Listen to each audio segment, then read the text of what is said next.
Wara diversi ilmenti minn ħaddiema li jaħdmu fuq bażi part-time u full-time mal-Fondazzjoni għas servizzi edukattivi l-FES, l-impjegati tħallsu pagament żgħir kif kienu baqgħu ma tħallsux wara ġimgħat sħaħ jaħdmu mal-istess fondazzjoni.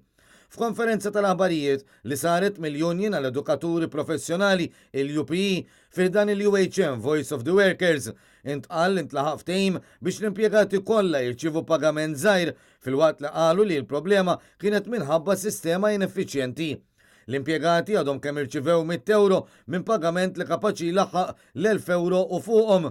Dan wara li madwar 1300 impjegat ħadmu aktar minn 4 ġimgħat u ma rċivewx pagament wieħed. Il-kamp eżekuttiv tal-UPE Graham Sansone spjegalna dwar dak li ġara f'dawn l-aħħar ġimgħat.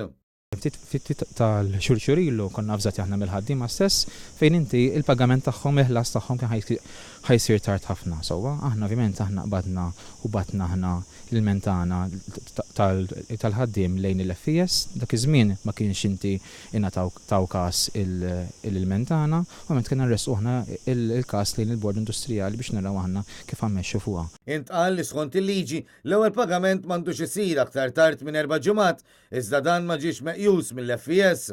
Il-problema kienet kif jiġu kalkulati u jinħarġu l-pagi kif is-sistema għadha tinħadem bl-idejn u bekk dan wassal għal dewmien. Sansone saħaq li din is-sistema hi waħda inkompetenti u li ma jistax ikun li sena wara sena l-impjegati jibqgħu jitħallsu tard. Graham Sansone kompla jispjega ma' Net News dak li jagħmlu biex laħqu ftehim.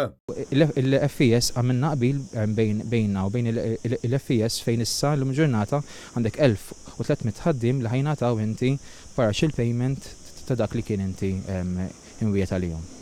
Il-kumplament tal-pagamenti se jingħataw f'Settembru u f'Ottubru. Fl-aħħar l-FES wedu lill-Union tal-Edukaturi Professjonali li mis-sena d-dieħla se tiġi introdotta sistema ġdida biex l-impjegati jitħallsu fil-ħin.